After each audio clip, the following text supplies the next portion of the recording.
সিকিমের দ্বিতীয় দিনে চোখে পড়ল এত অপূর্ব এক ঝর্ণা, সাথে প্রথমবার এত উঁচুতে ওঠার অভিজ্ঞতা কেমন ছিল সবটা এই ভিডিওতে শেয়ার করব। এটা ছিল সিকিমের আডিটারে আমাদের সেকেন্ড ডে। বেশ সকাল সকাল উঠে রুমের জানালা খোলা মাত্রই চোখে পড়ল মেঘে ঢাকা এক ছোট্ট গ্রাম। যদিও প্রথমে আমি এটাকে ফগ ভেবে ভুলই করেছিলাম, কিন্তু পরে রিয়েলাইজ করলাম এটা ফগ নয়, ছিল মেঘ। এরকম মেঘেদের এত কাছ থেকে দেখার অভিজ্ঞতা প্রথমবার তো, তাই এটা কিন্তু ভোলার নয়। দেন আমি স্নান সেরে ফ্রেশ হয়ে একটা গেট রেডির ভিডিও শুট করেছি, যেটা অলরেডি আপলোড করে দিয়েছি। দেন এই ঠান্ডা ঠান্ডা ওয়েদারে এক কাপ গরম চায় চুমুক দিয়ে আমরা দুজন মিলে এই রুমটাকে টাটা বলে বেরিয়ে পড়লাম আমাদের নেক্সট ডেস্টিনেশনের উদ্দেশ্যে। যাওয়ার পথে পড়েছিল এই ছোট্ট একটা মনেস্ট্রি। পাহাড়ের কোলে গড়ে ওঠা এই ছোট্ট মনেস্ট্রিটা দেখতে ছিল অসম্ভব সুন্দর।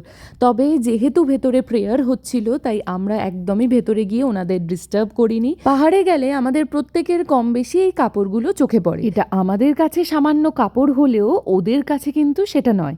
ড্রাইভার দাদার কাছ থেকে জানতে পারি ওখানকার মানুষরা তাদের প্রিয়জনদের চলে যাওয়া স্মৃতিস্বরূপ পাহাড়ের বুকে এগুলো লাগিয়ে রাখে। যদিও শুধুমাত্র এটা হোয়াইট কাপড়ের ক্ষেত্রেই বললাম, আর কালারিং কাপড়গুলো লাগানো হয় বিভিন্ন আনন্দদায়ক অনুষ্ঠানের বহিঃপ্রকাশ হিসেবে। ওখান থেকে বেরিয়ে মাঙ্কি ভিউ পয়েন্ট থেকে আরিটার শহরটাকে সুন্দরভাবে দেখার পর আমরা পাহাড়ের আঁকাবাঁকা রাস্তা ধরে পৌঁছে গেলাম একটা চেক পয়েন্টে।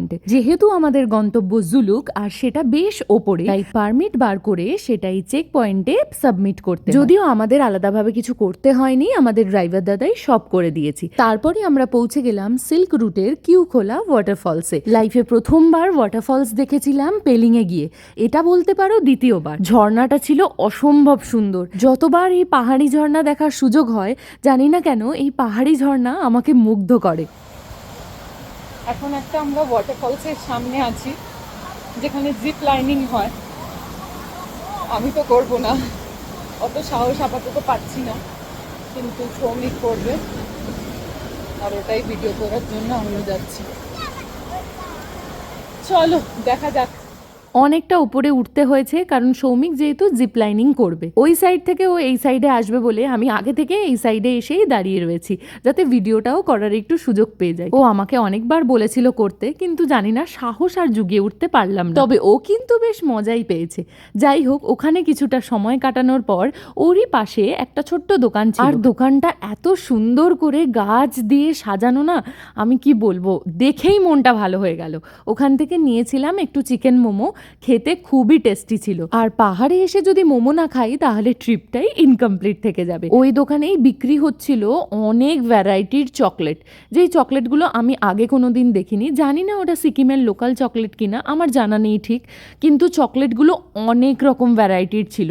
আমার তো অনেকগুলো নেওয়ার ইচ্ছে ছিল, কিন্তু ভাবলাম সিকিমে এখনো কয়েকদিন আছি, তাই এখানে কোথাও না কোথাও পেয়ে যাব, তাই আর নেইনি। এখান থেকে মাত্র 3টে চকলেটই নিয়েছিলাম, যেহেতু আমার জন্য, সৌমিকের জন্য আর ড্রাইভার দাদার জন্য। এই 3টে চকলেট নিয়েছিল মোটামুটি 10 টাকা করে, মানে পার পিস 10 টাকা। 3টে নিয়েছিল 30 টাকা। আর সত্যি বলতে চকলেটটা খুবই ভালো খেতে ছিল। চকলেট খেতে খেতে আমরা কিছুটা ওপরে ওঠার পরই আমার আস্তে আস্তে ঠান্ডা লাগতে শুরু করে।